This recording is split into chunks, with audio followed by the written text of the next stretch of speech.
Have you ever felt like your life was meant for something more, but you just didn't know where to begin? Maybe you've tried to change before. You made a plan, felt excited, but then life got in the way. You got tired. You lost focus. And once again, you found yourself stuck in the same place, the same habits, the same thoughts, the same results.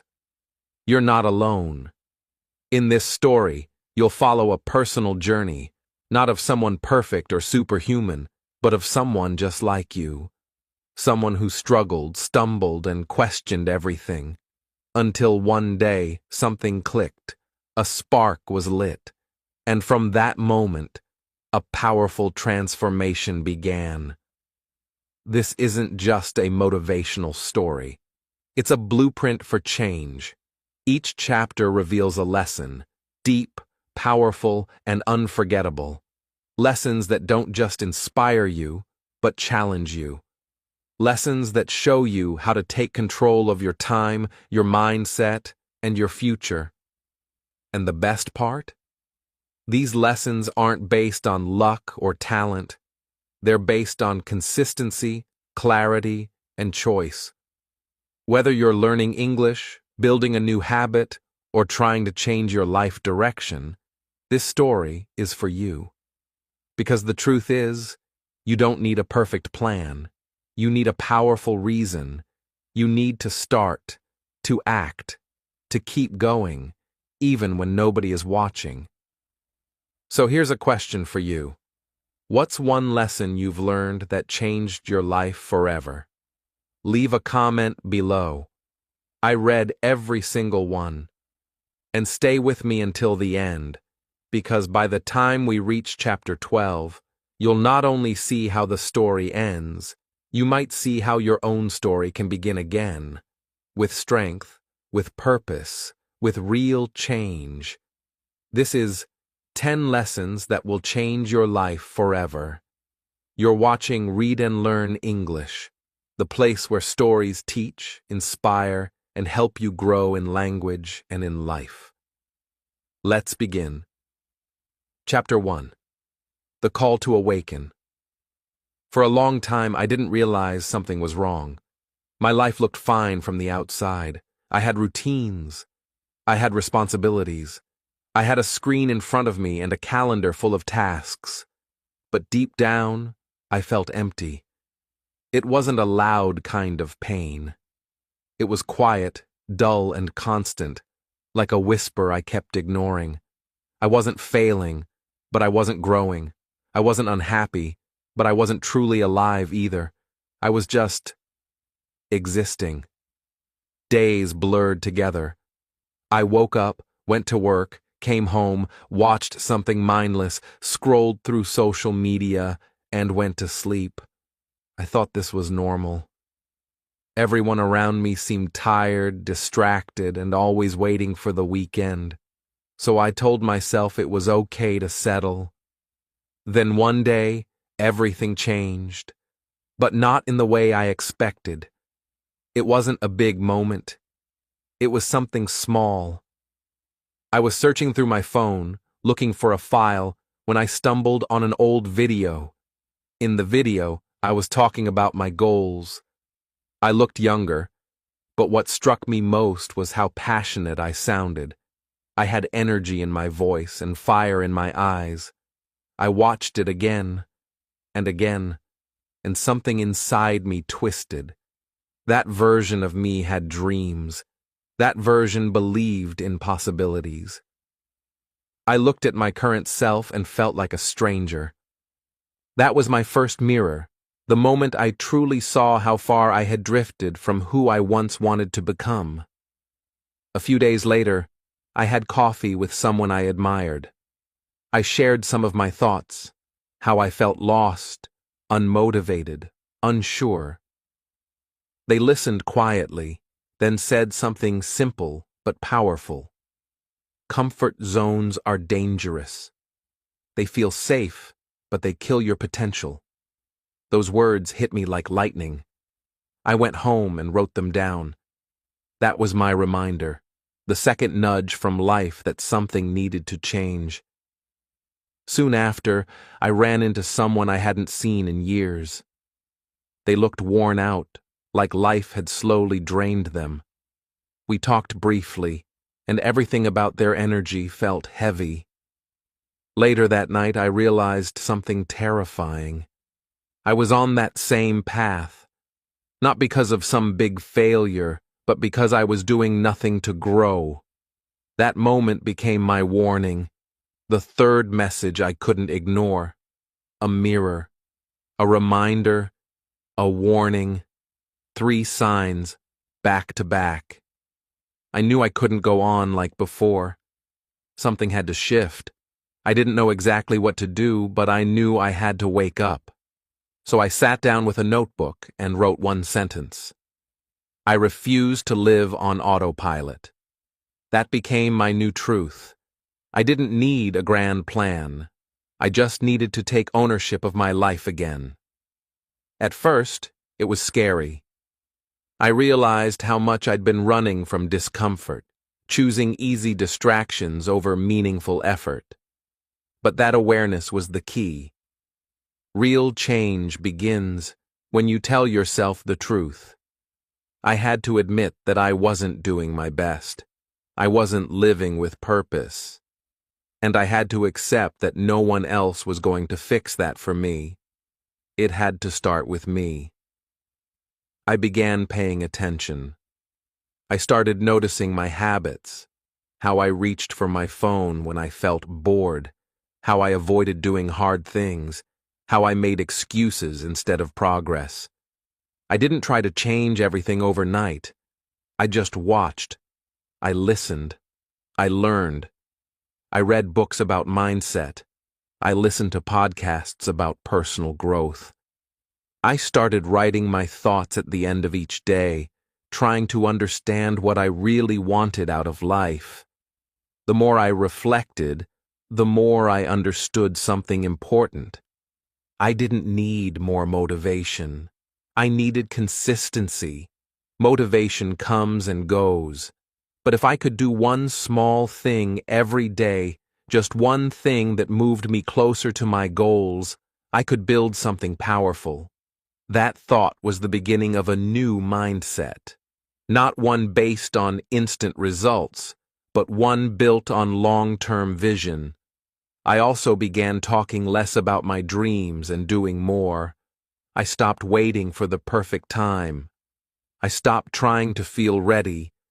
I realized that action creates clarity. Every small step gave me more strength, more understanding.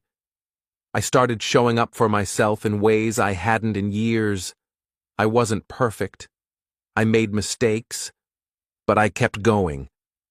The call to awaken doesn't always sound like a roar. Sometimes it's a whisper, a quiet feeling that you're meant for more.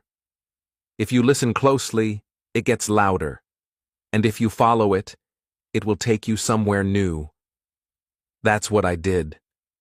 I stopped hiding from myself. I stopped numbing the discomfort. I chose to feel it fully, because I knew it was leading me to growth. Looking back, I'm thankful for that video, that conversation, that old friend. Each of them pushed me out of my sleep and into awareness. Awareness gave me choice, and choice gave me power. I didn't need to transform overnight. I just needed to begin, with honesty, courage, and one small decision. This was my first lesson. You cannot build a new life while living the old one on repeat. You must wake up. You must ask hard questions. You must look in the mirror and decide whether the person you see is who you truly want to be. For me, that answer was no. And so, I began again. Chapter 2. The 1% Mindset, Beyond the Ordinary. After that awakening, something inside me shifted. It wasn't a loud transformation. There was no sudden burst of energy or a dramatic new routine. It started in my thoughts. I began to question what kind of life I had been building, and more importantly, why I had been building it. For so long, my actions were shaped by outside approval. I wanted likes on social media, compliments from friends, recognition at work, but none of that ever filled the emptiness inside. The praise was temporary, the applause faded quickly, and I was left right where I began, unsure, stagnant, and frustrated. That realization made me rethink everything. Why was I working so hard to please people who didn't even truly know me? Why was I chasing validation instead of value? I had spent too much time trying to look successful instead of actually becoming someone I respected. I started to understand a truth that most people avoid. Greatness doesn't come from what others see. It comes from what you do when no one is watching. This was when I discovered the power of the 1% mindset.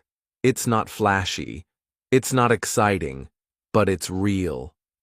The 1% mindset is about choosing relentless improvement every single day, no matter how small the progress, no matter who's watching, and no matter how you feel.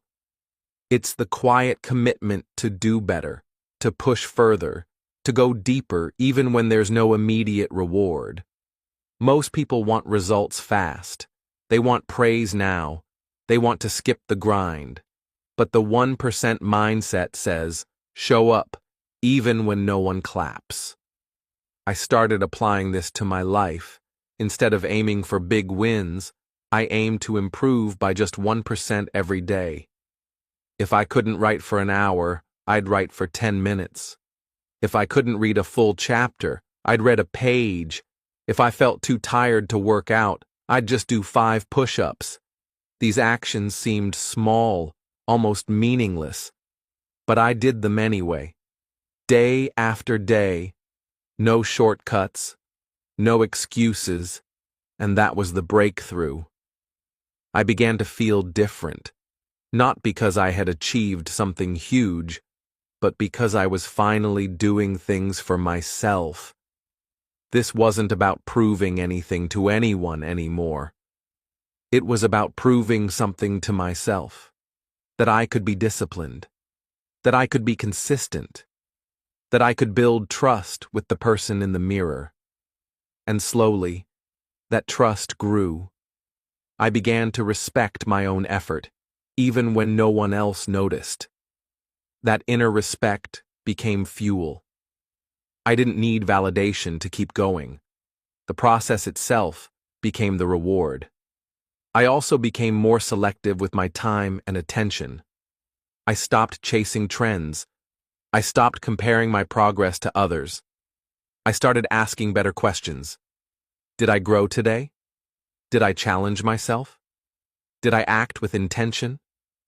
If I could say yes, I felt peace. That peace was worth more than any like or compliment. It came from within, and no one could take it away. Of course, some days were harder than others. The voice of doubt still visited me. It whispered things like, "You're not doing enough," or "This isn't working." But I kept going, because I had learned something powerful. Doubt is not a sign to stop. It's a signal that you're stepping into growth. And the only way to quiet that voice is with consistent action. Show up again, move forward again. That's how you win.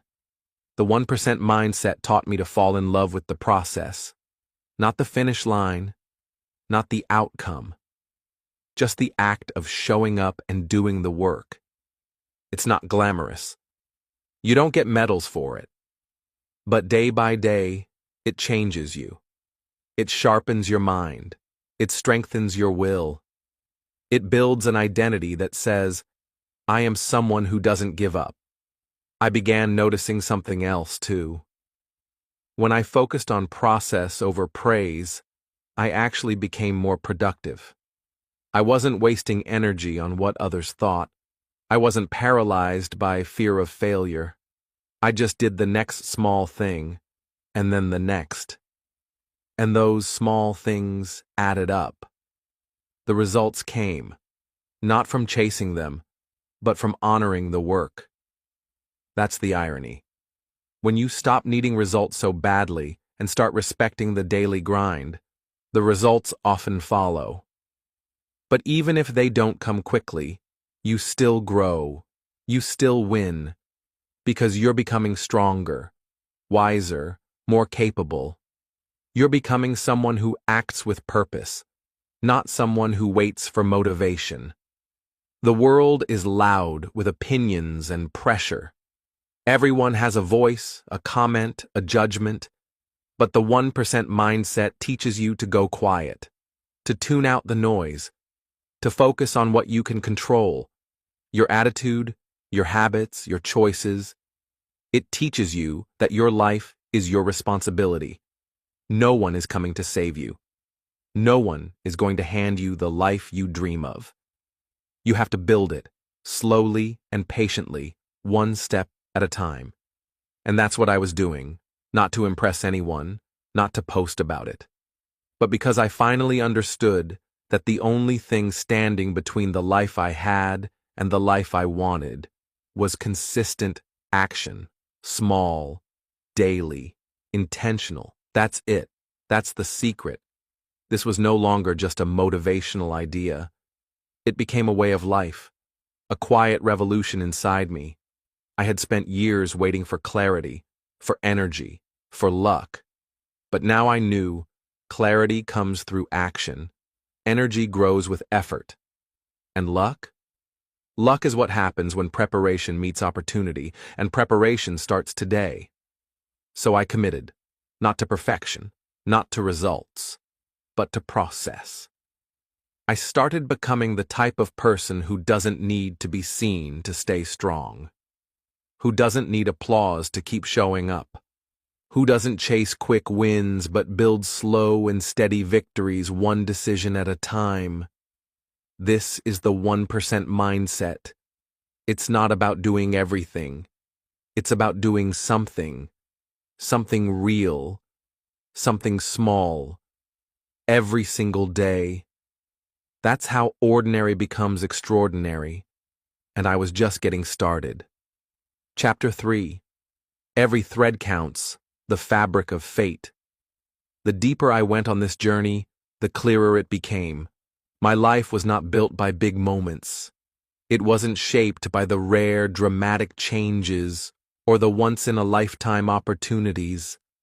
It was built by the small, seemingly insignificant decisions I made every single day.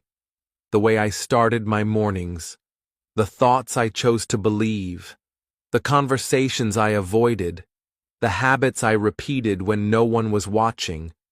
These were the threads, and together they were weaving the fabric of my fate. Before, I used to wait for big breaks or magical turning points.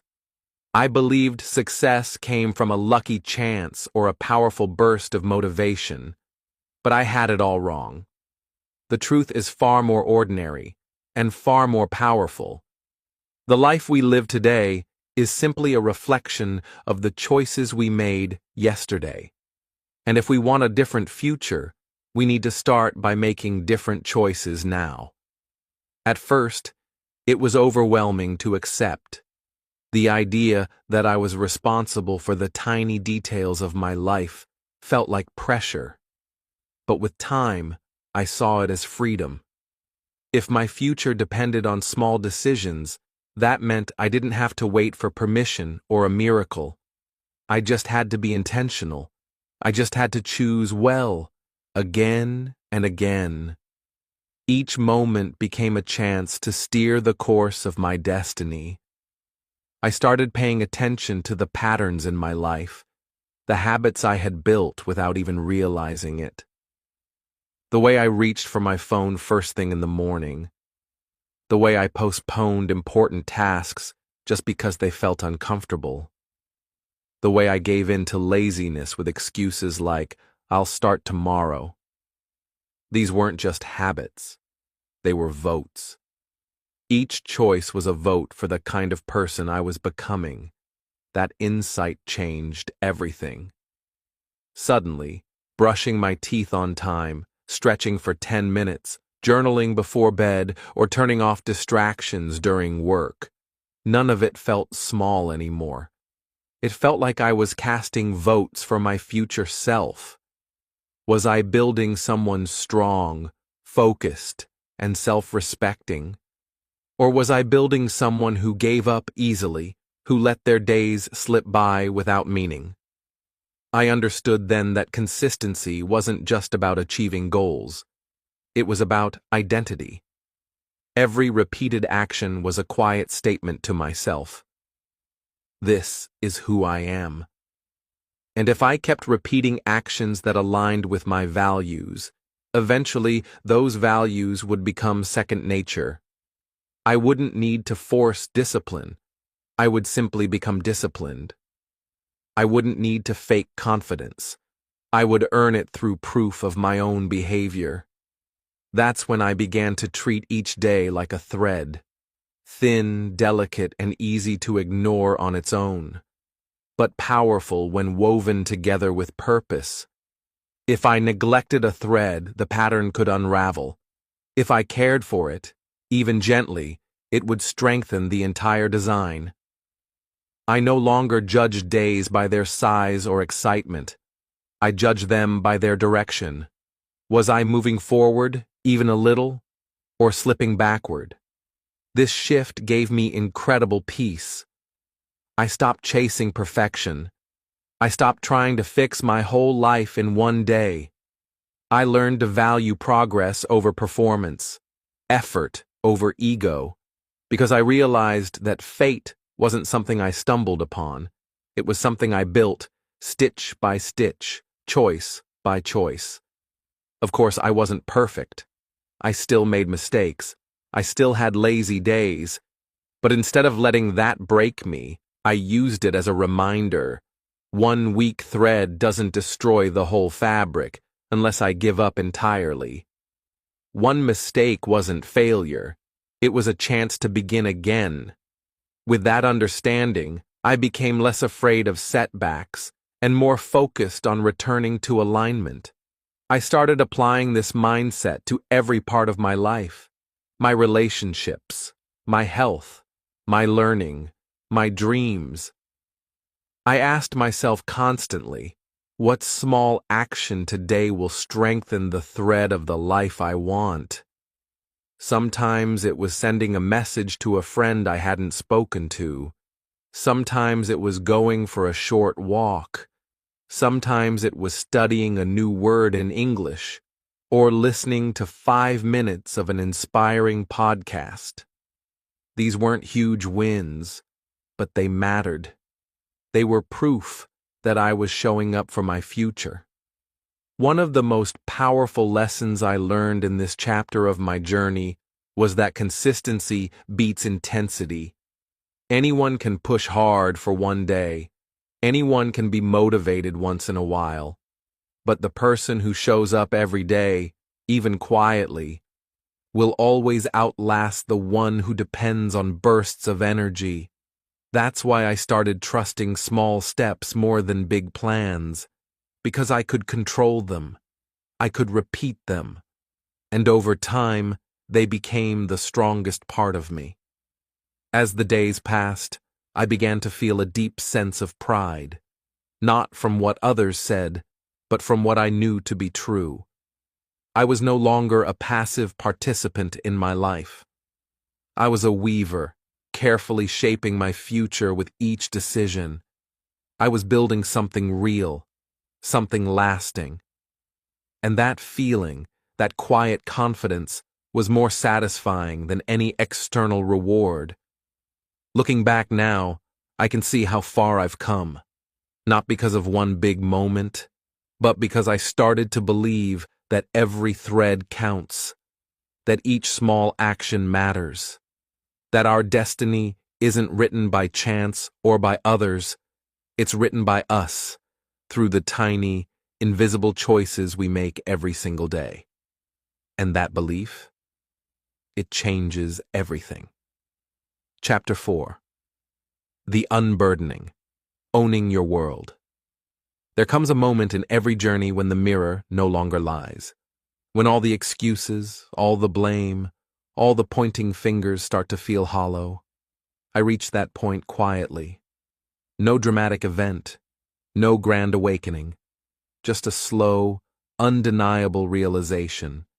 If I kept waiting for someone else to fix my life, I would be waiting forever. It was time to take ownership, full ownership.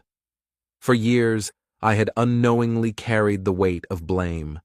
I blamed circumstances. I blamed people. I blamed timing. If I failed to stay consistent, I would say I was too busy, too tired, too unlucky. If I missed a goal, I would explain it away. I didn't have support. Life got in the way. I wasn't born for this. It felt easier that way, comforting, even. Because as long as something outside me was responsible, I didn't have to change. I didn't have to face the discomfort of accountability. But I started to see the damage that mindset had done. Blame had stolen my power. It had convinced me that I was a victim of my life, not the creator of it. That realization hit me hard, and with it came the uncomfortable truth. Everything I hated about my current reality had, in some way, been allowed by me. Maybe not caused by me directly, but allowed, ignored, repeated. That's when the unburdening began. It started with one powerful declaration. This is my life. No one else is coming to save me. Not my parents, not society, not some magical version of the future, just me. That shift in thinking was like tearing off old armor made of complaints, justifications, and denial.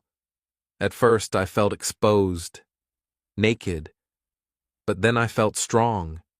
Because when you own your life fully, you stop waiting and start building.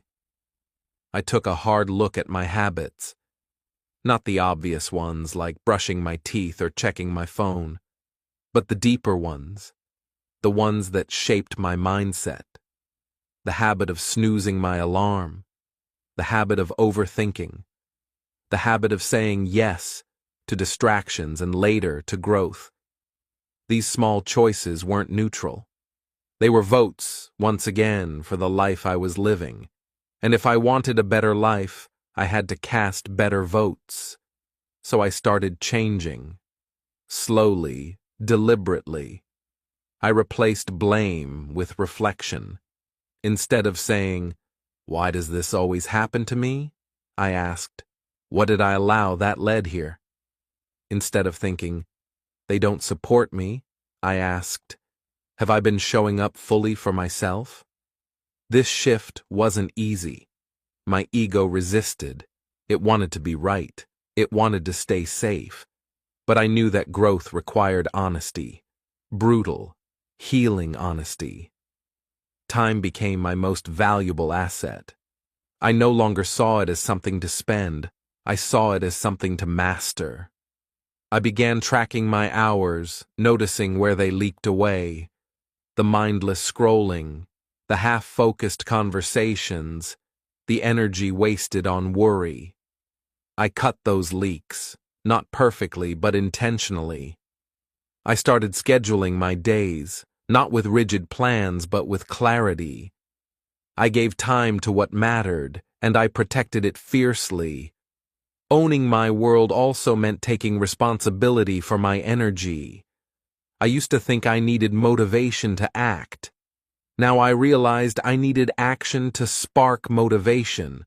So even on days when I didn't feel like it, I started just 10 minutes, just one step. And most of the time, once I began, the energy followed. That was one of the most empowering discoveries I made. I didn't have to feel ready to begin. I just had to begin. There were still moments of doubt, times when I slipped, when old patterns called me back. But I didn't shame myself. I reminded myself, This is what ownership looks like. Not perfection, but commitment. I learned to course correct faster, to forgive myself without losing momentum, to move on with grace. Taking control also meant setting boundaries. With others, yes, but more importantly, with myself. I stopped tolerating the voice in my head that said, "It's fine, just skip it." I stopped negotiating with laziness. I stopped letting my weaker impulses drive my strongest dreams. Every time I said no to comfort and yes to growth, I proved to myself that I was in charge. By the end of this chapter, I felt different, lighter. Not because life was suddenly easy, but because I wasn't carrying the weight of helplessness anymore. I was finally driving the vehicle of my life, hands firmly on the wheel. And that made all the difference. It wasn't about control for the sake of control. It was about freedom. Real freedom. The kind that only comes when you stop outsourcing responsibility and start living deliberately. I didn't need to be perfect. I just needed to be present, engaged, responsible. This was the heart of the unburdening, letting go of blame, excuses, and delay, and picking up responsibility, discipline, and vision. It was the first time in a long time that I looked in the mirror and didn't feel disappointment or regret. I felt pride, quiet, earned pride. From here, everything felt possible. Not because the world had changed, but because I had. Chapter 5. The Ascent. Embracing the pain. Change always sounds beautiful from a distance. It's easy to admire the idea of transformation, the success, the strength, the confidence. But when you actually begin climbing the mountain, you discover a hard truth. Growth is painful. Not just physically, but mentally, emotionally, and spiritually. This chapter of my life was exactly that, an ascent, and it hurt. The first thing I noticed was resistance, everywhere, in my body, in my mind, in my habits. Waking up earlier was a battle. Staying focused for long stretches felt like running a marathon with no finish line in sight. Saying no to comfort, to shortcuts, to distractions, it felt like stripping away layers of who I used to be. My old self didn't want to let go. It clung tightly, whispering reasons to stop, to slow down, to settle. But I didn't. I kept going. I remember the quiet evenings when I sat at my desk, eyes tired, mind foggy, tempted to just quit for the day. The discomfort was real. Not just the physical fatigue, but the mental noise, self-doubt, comparison, frustration. I questioned everything. Was I doing enough? Was I wasting my time? Would any of this ever lead to the life I imagined? But something deep inside me had changed. I no longer saw pain as a signal to stop. I started seeing it as a sign I was on the right path. It helped to reframe how I thought about struggle. Before, I thought pain meant failure. Now I understood it meant progress. Muscles grow because they tear. Skills sharpen because they're challenged. Discipline strengthens because it's tested. Growth was not supposed to feel good. It was supposed to feel real. I learned to embrace the soreness in my body after pushing past limits. I welcomed the silence that came with focus. I made peace with the loneliness that often walks beside ambition. These weren't signs of weakness. They were signs of elevation. I was no longer living below my potential. There were setbacks, days I slipped, moments when I gave in to old habits, fell behind, or doubted my purpose. But I no longer saw those moments as the end. I saw them as part of the journey, necessary stumbles on a steep climb. Each time I got back up, I grew stronger. Each time I stayed committed through discomfort, I trained a deeper part of myself. Friends didn't always understand. Some drifted away. "You've changed," they said, and they were right. I couldn't stay the same and rise at the same time. I couldn't keep everyone comfortable while making myself uncomfortable for the sake of growth. That was part of the pain, outgrowing old circles and standing alone for a while. But the rewards were subtle and powerful. I started to notice more self-respect. I began walking taller, thinking clearer, speaking with more confidence. Not because I had reached the top, but because I was finally climbing. There's something noble in trying, truly trying. I felt it every time I pushed past a limit I used to obey. I became more honest with myself. When I failed, I admitted it. When I felt weak, I faced it. There was no hiding in this phase of life.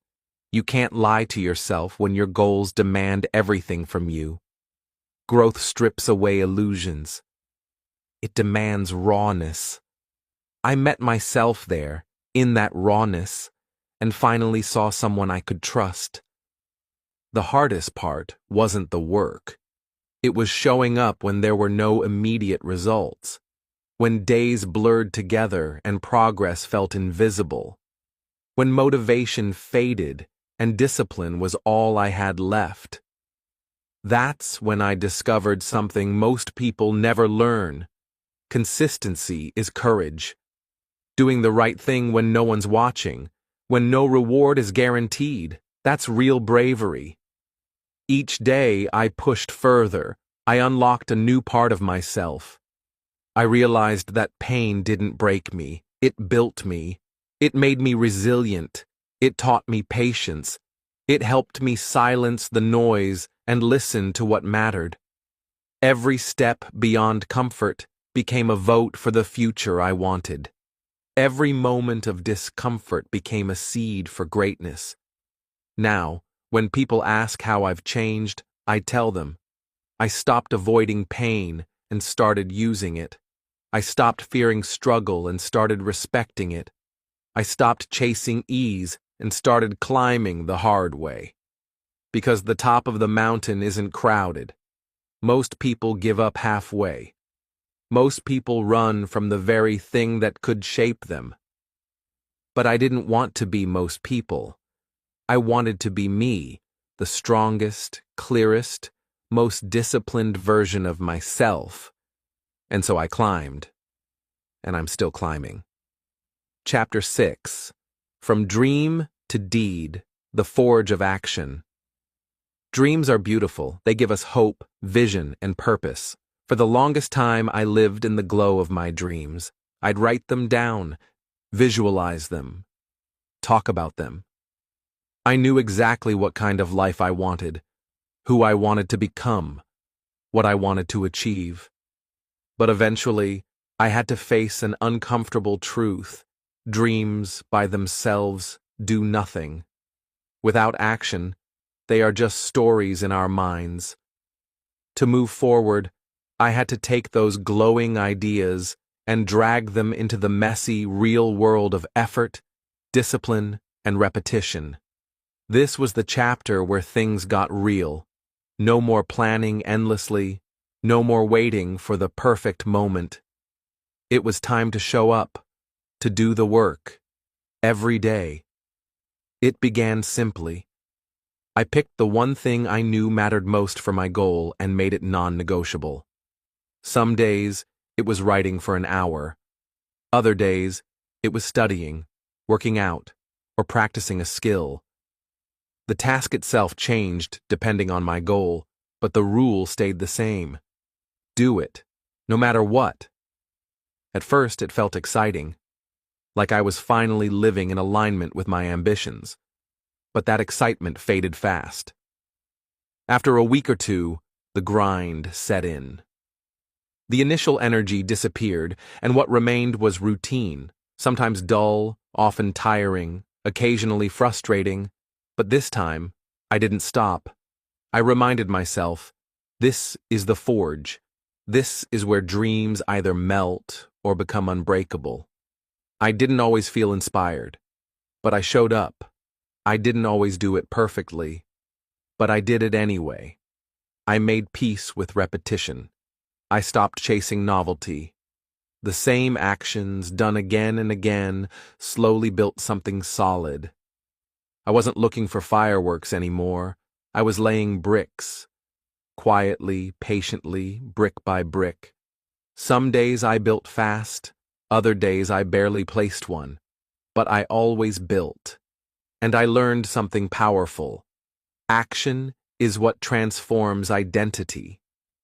The more I acted like the person I wanted to be, the more I became that person. Not in one big leap, but in hundreds of small steps. There was no switch to flip, only effort to apply. And every time I chose action over excuses, I carved a deeper groove into my new life. It wasn't glamorous. No applause, no immediate results.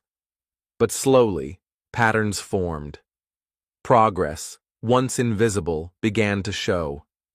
I noticed changes in my mindset. I became more focused, more determined. I trusted myself more, not because I was perfect, but because I was consistent. Of course, there were setbacks. Days when I slipped. Moments when I felt overwhelmed. But instead of spiraling into self-doubt, I reminded myself, this is normal. This is what it looks like to build something real. Progress isn't a straight line. It's messy, unpredictable, and sometimes painful. But it's also worth it. There was one moment that really stuck with me. I had just finished a long, exhausting week of work. I was tired, frustrated. I wanted a break. But instead of giving in, I sat down and did my task anyway. It wasn't my best work, but it was honest. And when I finished, I felt something deeper than pride. I felt integrity. The quiet confidence that comes from doing what you said you'd do, even when no one's watching. That's when I understood the difference between wishing and working. Wishing is easy. It keeps you comfortable. It lets you stay in your imagination. But working, that's where change happens.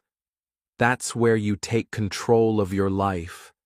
Each day became a vote, a choice. Stay the same or move forward.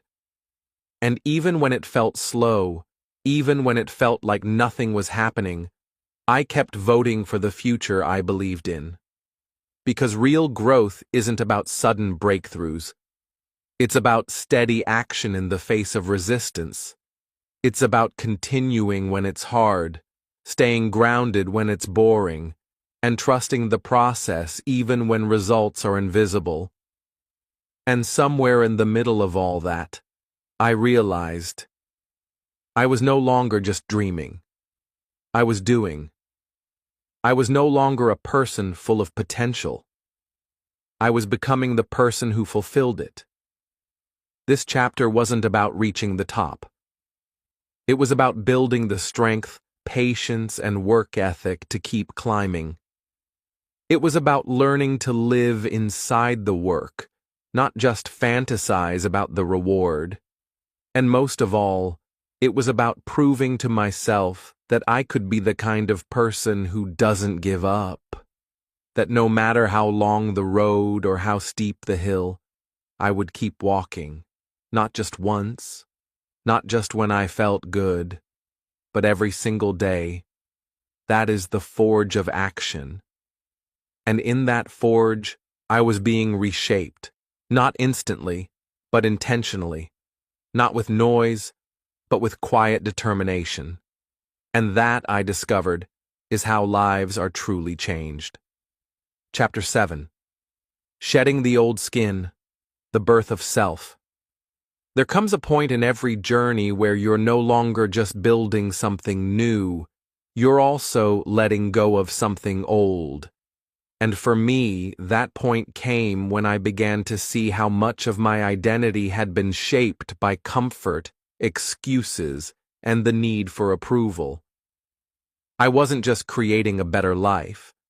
I was leaving behind the version of myself that had kept me stuck for so long. I had to face the truth. I used to want everything to be easy. If something was hard, I would tell myself it wasn't meant to be. If I didn't succeed quickly, I'd quit and move on to something else. Deep down, I believed that discomfort was a sign I should stop. That struggle meant failure. That validation from others meant I was on the right path. But that thinking, that childish mindset, was the very thing keeping me small. As I continued to show up each day and do the work, I began to feel a shift. A quiet discomfort at first, like wearing clothes that no longer fit. I started noticing my old thoughts, the ones that whispered, "You've done enough," or "You deserve a break," or "People should recognize your effort." They didn't scream, they whispered, and those whispers were dangerous. So I started answering them. I reminded myself that life doesn't owe me comfort, that growth doesn't come from being seen or praised. It comes from who you become when no one is watching. I stopped waiting for permission or applause. I stopped craving motivation or recognition. Instead, I asked myself one simple question every day. Who am I becoming through this? That question became my compass. It guided my choices, filtered my habits, and helped me spot the thoughts that no longer served me. I began to notice how often I used to talk myself out of hard things, how often I chose distraction over discipline. I realized that those patterns weren't just habits, they were parts of a false identity, an identity built on avoiding pain and seeking approval. And now I was ready to leave that identity behind. It wasn't easy. Letting go never is. There were moments when I felt like a snake shedding its skin, raw, exposed, uncertain. But that's what transformation feels like. Not a smooth, cinematic moment of clarity, but a gradual release. A quiet, sometimes painful, rebirth. I stopped blaming others. I stopped making excuses. I took responsibility for my reactions, my routines, and my results. It was uncomfortable at first, like tearing off a mask I'd worn for years. But with each day, I felt lighter, stronger, more honest with myself. I let go of the need to be liked. I let go of the desire to be rescued. I stopped looking for shortcuts. And when I stopped expecting the world to make things easier for me, I started seeing how much power I actually had. The biggest breakthrough came not from a major success, but from a moment of complete silence. I had just finished a long day of work, with no one around to notice or congratulate me. I sat in that quiet and felt a deep, calm satisfaction. Not because someone praised me, but because I knew I had done the right thing. That feeling? That's when I knew I was changing. That I no longer needed the world to tell me I was enough. I already believed it. In that silence, the old me fell away. The version that always needed comfort. The version that needed to be told, "Good job." The version that ran from responsibility. That version had no place in the life I was building. This chapter of my life wasn't about doing more. It was about becoming more resilient, more grounded, more aligned with who I truly wanted to be. The kind of person who doesn't run from challenge, who doesn't break when things get hard, who doesn't need approval to feel worthy. And somewhere in that process, I met someone new, myself. Not the version shaped by fear or shaped by others' expectations, but the version that had always been waiting underneath. The one who shows up, who faces reality, who owns the future. I didn't need to add anything new to become that person.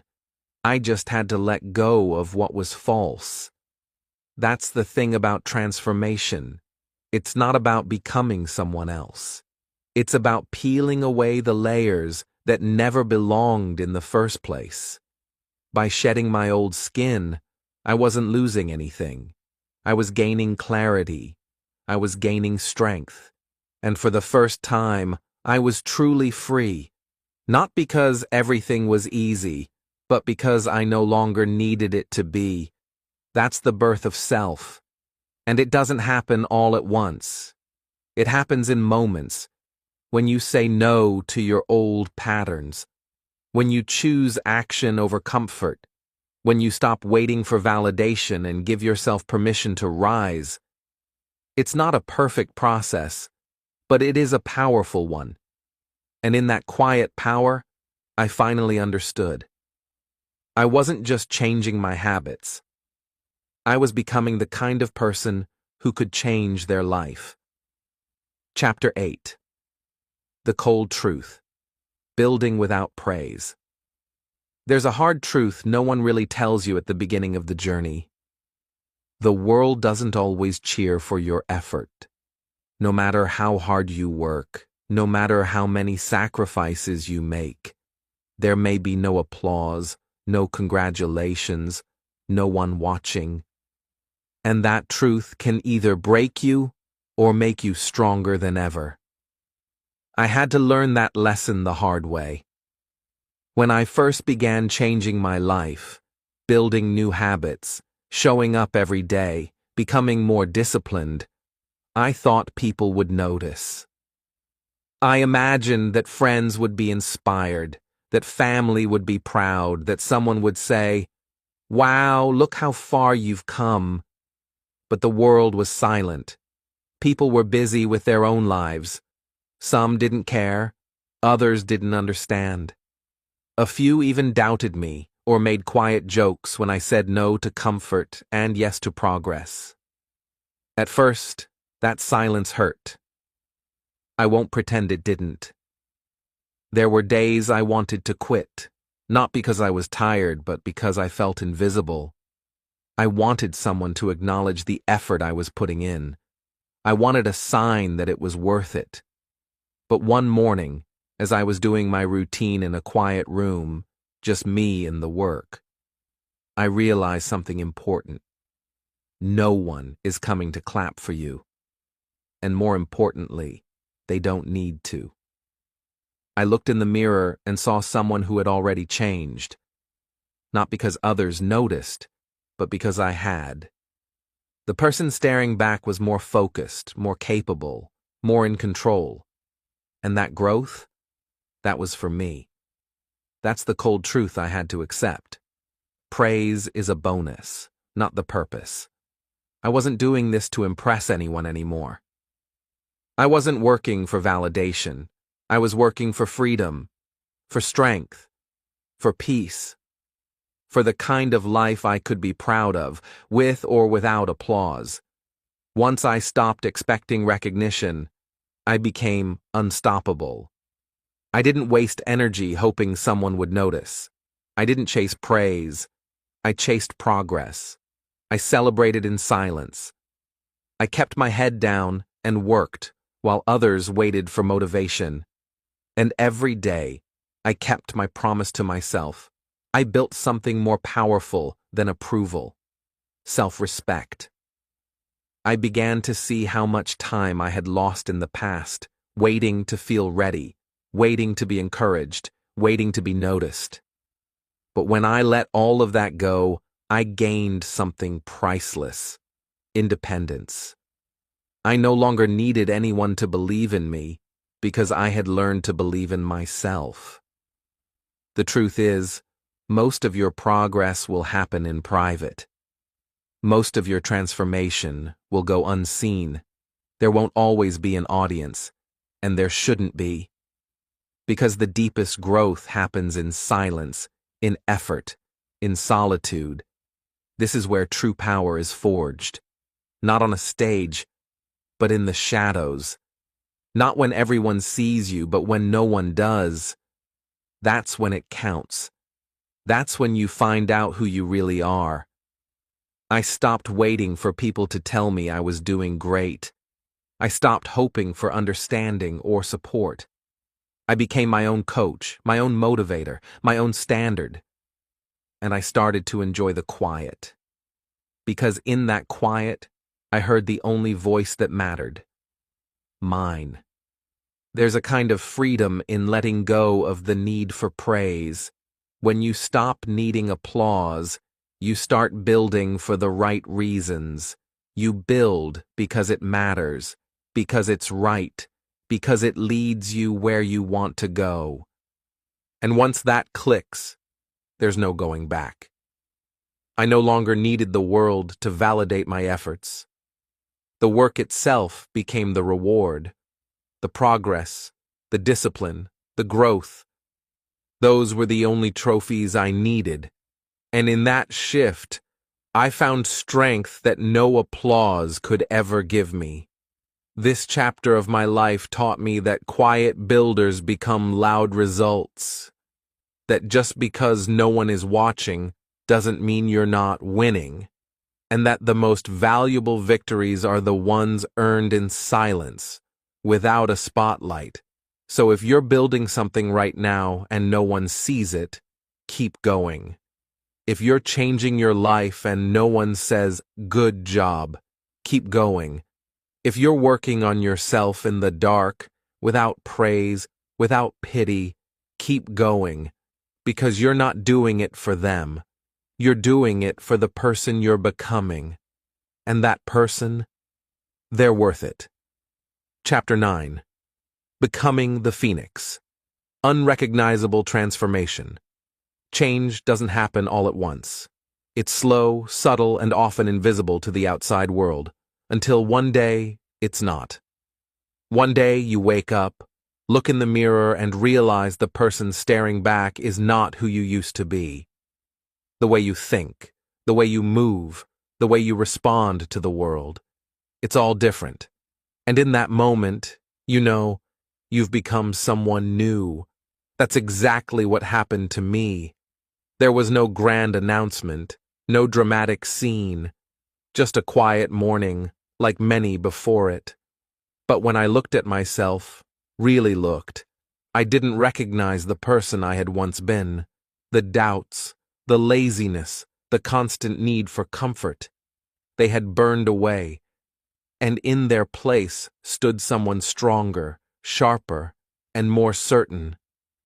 I had demolished the old version of myself, the one who waited for the right time, who needed permission, who made excuses. He was gone. He had been slowly torn down with each workout, each journal entry, each moment I showed up when I didn't feel like it. He died in the early mornings, in the cold showers, in the nights I spent studying instead of scrolling. And just like the phoenix, something new had risen from the ashes. This new version of me didn't care about fitting in or being liked. I didn't need approval to stay on track. I had created my own standards, my own rhythm, my own reasons to keep going.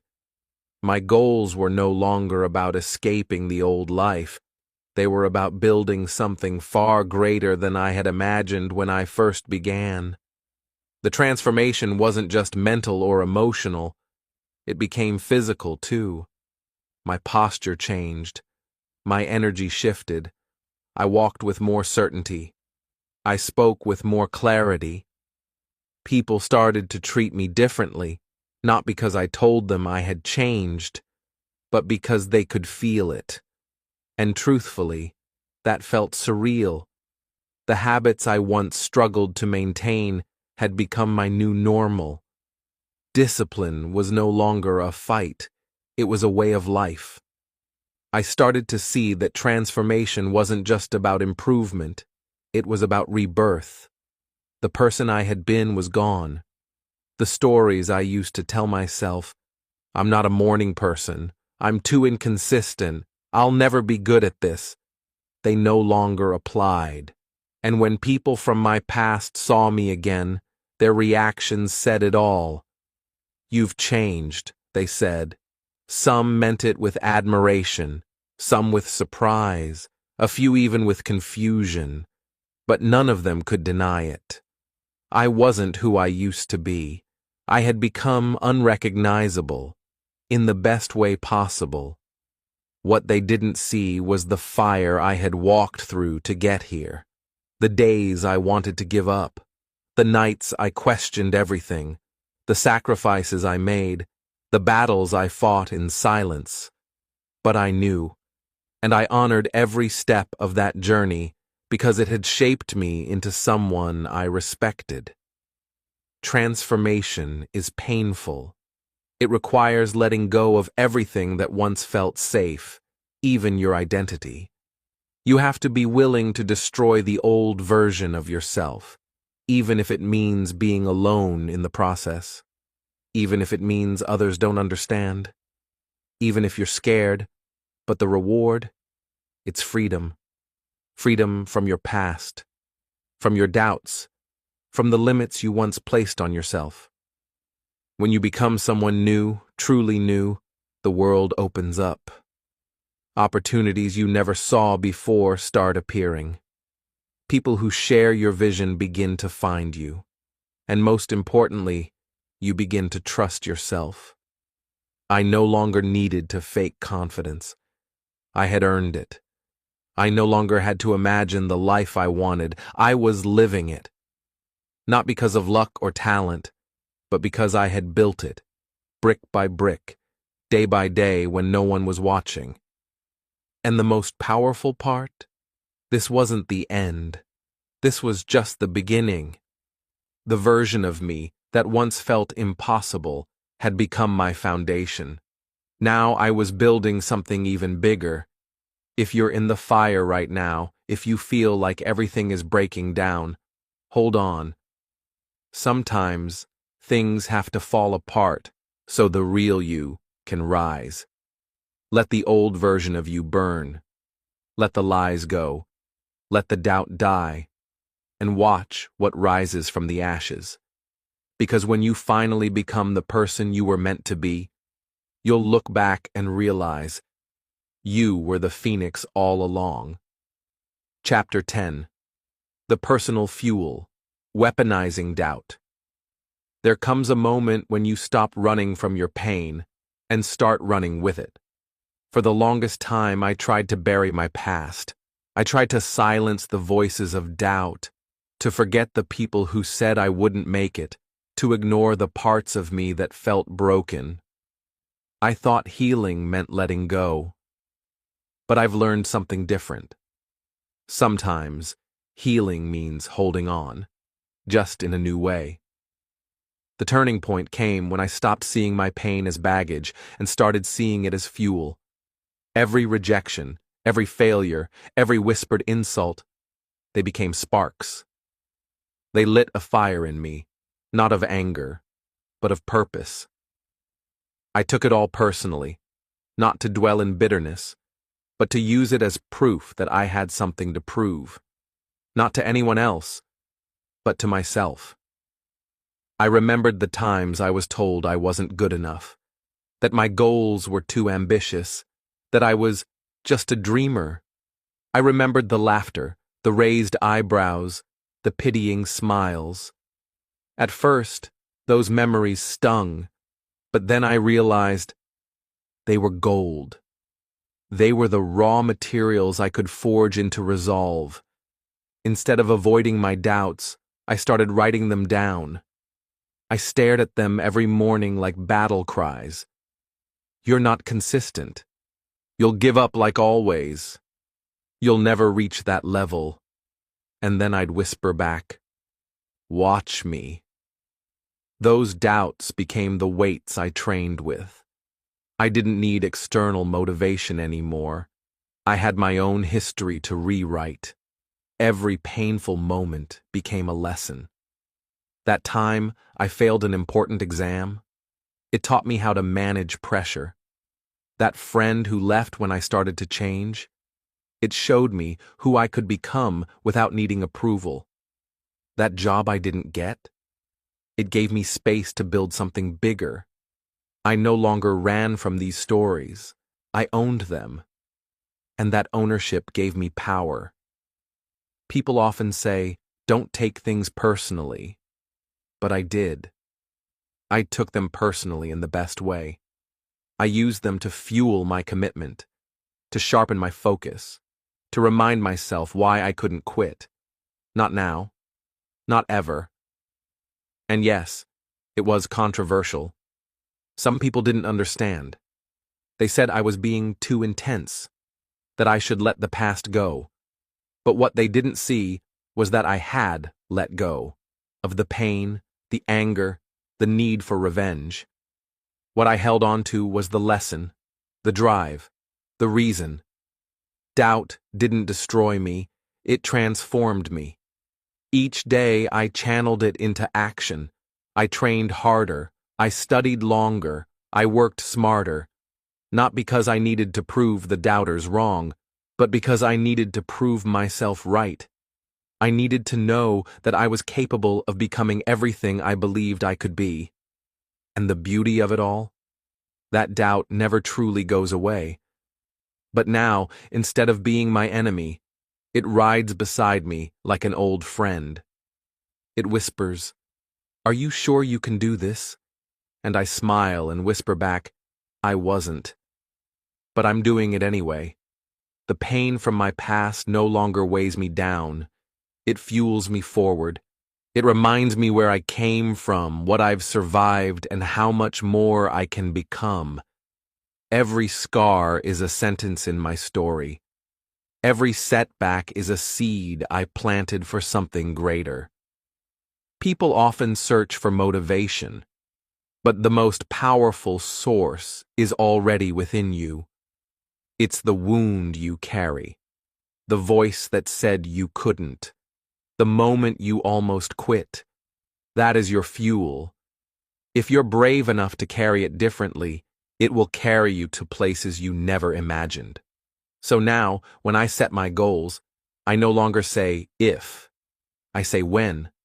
And when I face obstacles, I don't ask, why me? I ask, how can I grow through this? Because I know I've been here before, and every time I've risen stronger. This is the lesson. Your past does not define you, but it can drive you. Your doubts do not limit you. They can liberate you.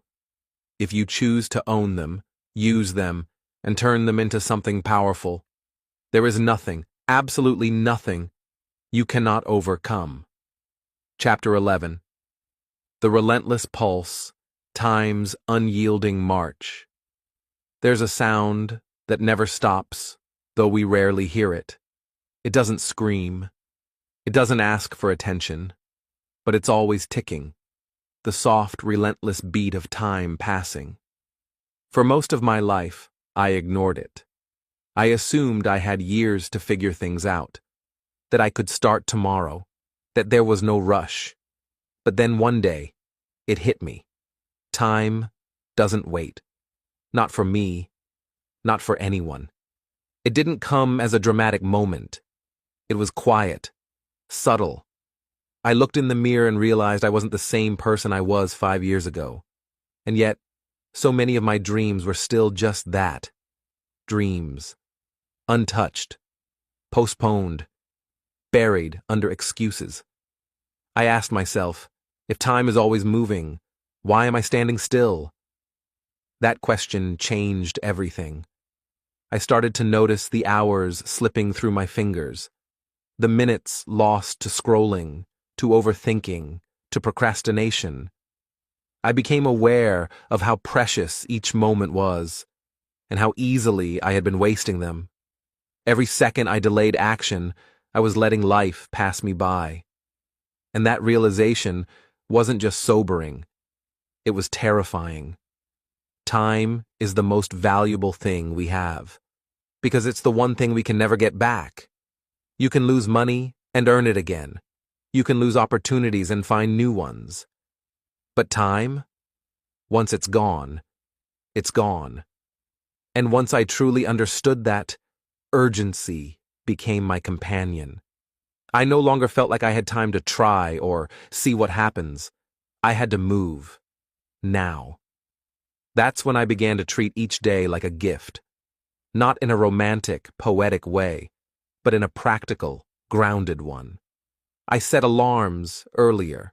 I created schedules. I limited distractions. I stopped waiting for motivation and started relying on discipline. Because every minute I spent building was a minute invested in the future I wanted. And every minute I wasted was stolen by the version of me who had given up. I stopped saying, someday. I replaced it with today, because I saw clearly that the future isn't something we enter. It's something we create, moment by moment, decision by decision. And I didn't want to wake up 10 years from now with nothing but regret, wondering what I could have done if I'd just started. This urgency didn't make me anxious. It made me focused. It wasn't about rushing or burning out.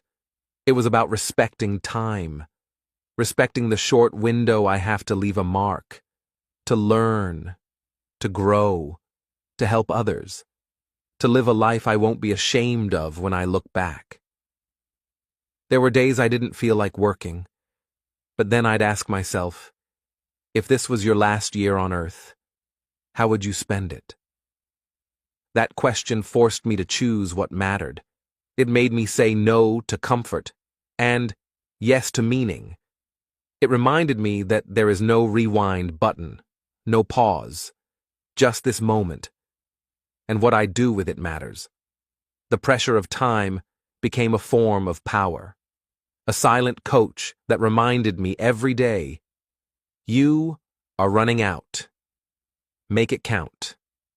And so I moved with purpose. I spoke with intention. I took action, even if it was small. Because small, consistent action beats endless planning every time. People often waste time waiting for the perfect moment. But here's the truth I've learned. There is no perfect moment. The only perfect moment is the one you're in, if you choose to act. And I decided that from now on, I would choose to act. Time is not the enemy. It's the test. And it doesn't care about excuses. It only responds to execution. You either use it or lose it. I had lost enough of it already. I didn't want to waste another second.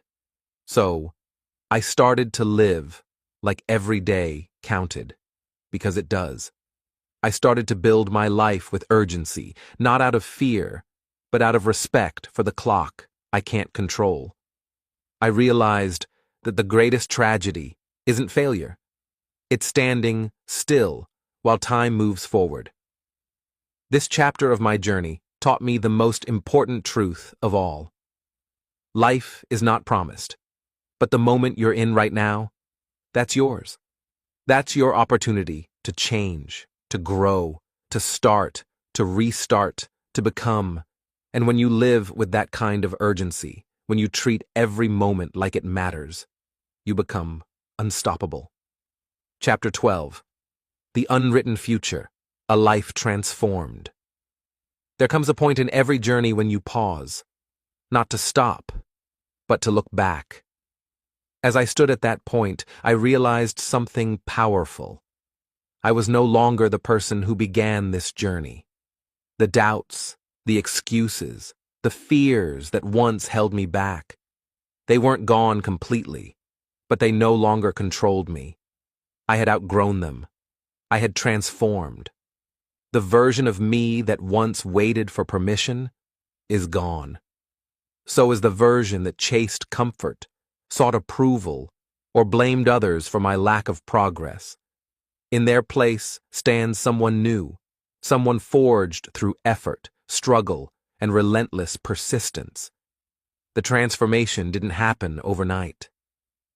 It was slow, steady, and often invisible. But day by day, choice by choice, I became someone I could be proud of. Looking back, every lesson mattered. The pain, the setbacks, the uncertainty, they weren't detours. They were necessary.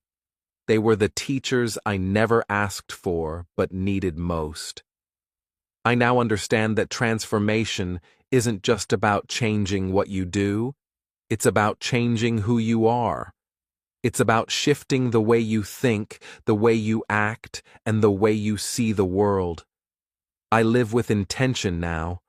I wake up knowing why I do what I do. I don't chase empty validation or quick wins. I build slowly but deliberately. I value progress over perfection, consistency over chaos. My days aren't perfect, but they are purposeful. I know that growth is not a destination, it's a lifestyle. And yet, I don't see this as the end. In fact, I see it as a beginning, a new chapter that hasn't been written yet. My future is unwritten, and that's what makes it so exciting. I no longer fear the unknown because I trust myself to meet it with strength, clarity, and discipline. I've learned how to show up even when it's hard. I've learned that who I become matters more than what I achieve. There are still challenges ahead. Life doesn't stop testing you just because you've changed, but now I welcome those tests. I see them as opportunities to evolve even further.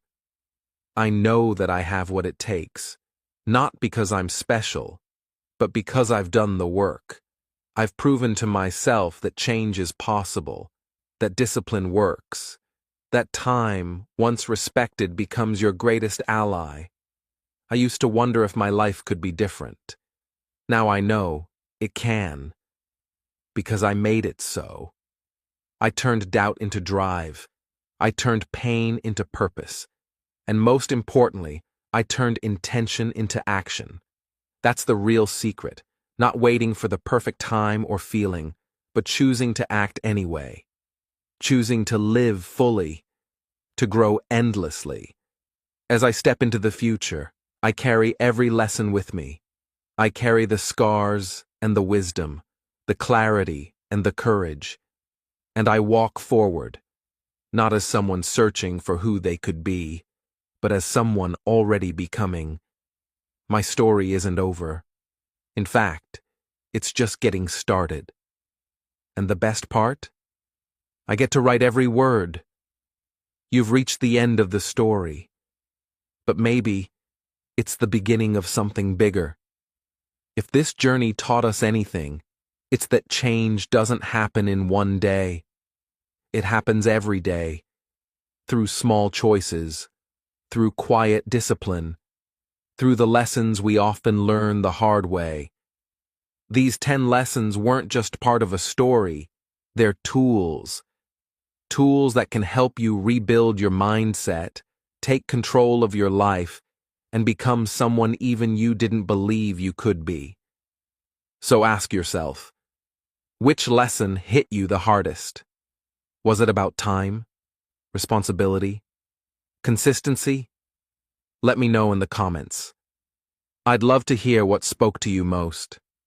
And if this story moved you, if it made you think differently or feel inspired, don't just close this video and forget about it.